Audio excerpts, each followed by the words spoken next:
Gloire à l'Éternel des armées, alléluia, bienvenue à 1 minute de prière de ce samedi 11 avril 2026. Le Seigneur a mis en mon cœur le désir de partager avec vous ce passage de Jérémie chapitre 2, le verset 2, que je lis au nom de notre Seigneur Jésus-Christ. Je me souviens de ton amour lorsque tu étais jeune, quand tu me suivais au désert, dans une terre inculte. Israël était consacré à l'Éternel. Alléluia. Voilà l'appel que le prophète fait entendre aux oreilles de Jérusalem, à son peuple rétrograde, infidèle, qui avait renié et oublié son glorieux passé, le miracle divin de la sortie d'Égypte. Mon frère, ma sœur, bien de fois nous oublions les bienfaits de l'Éternel, à commencer par ce salut qui nous est donné en Jésus-Christ. Par la résurrection de Christ, d'abord le don de sa vie, et puis la résurrection, nous avons obtenu le salut qui nous est offert gratuitement. Et après, bien de fois Dieu nous a fait passer par de différentes épreuves, mais lui-même encore nous a délivrés. Et quand bien même le diable nous avait visé, lancé, ciblé, le Seigneur a été celui qui nous a délivrés. Mais aujourd'hui, il y en a beaucoup qui se comportent en ennemis de la foi.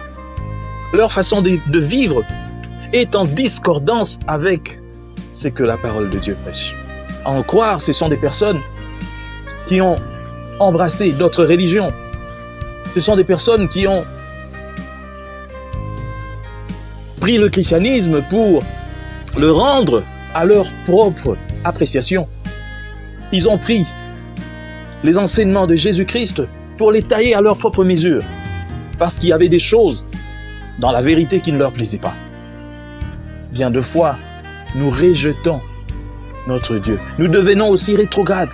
Combien n'ont pas retourné dans leur ancienne vie, ont commencé à boire, à se saouler, à courir les femmes comme ils le faisaient dans le passé, à vivre une vie de débauche comme elles le faisaient dans le passé, avec plusieurs hommes à la fois.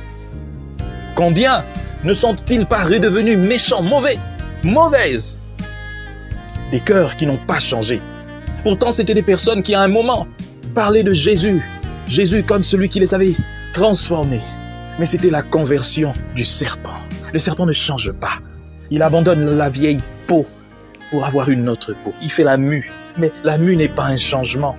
C'est le même serpent, mais qui n'a fait que la mue. Il y a beaucoup aussi qui sont venus à Christ, mais qui n'ont fait que des mues. Ils ont abandonné leur peau seulement pour avoir une autre peau. C'était seulement ce moment-là d'abandon de la peau. On les a vus, on a dit « Ah, ceux-là ont changé ». Non, c'était quelque chose qui ressemblait à une transformation, mais ce n'était pas ça. Beaucoup ne sont pas convertis. Ils ont réalisé la mue pour entrer à l'église, mais en réalité, ils sont les mêmes. Or, jamais quelqu'un a rencontré le Seigneur Jésus-Christ et est resté le même. Si tu restes le même, c'est que tu ne l'as pas rencontré. Et si tu ne l'as pas rencontré, mon frère, ma sœur, désolé, mais tu iras en enfer. Et surtout si sa parole t'était donnée, surtout vous qui venez à l'église, qui allez à l'église chaque dimanche, qui vous vous faites appeler chrétien, chrétienne. Ah non, celui-là, celle-là prie. Ah, tout ça. Mais vous n'êtes pas en Christ. Vous, là, vous n'avez aucune excuse. Si vous mourrez comme ça, vous irez en enfer.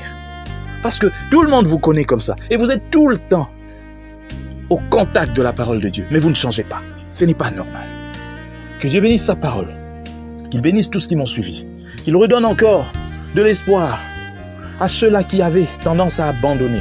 À ceux-là qui avaient quitté la bergerie. De retourner. Que Dieu bénisse cette parole. Et que cette parole atteigne les extrémités de la terre.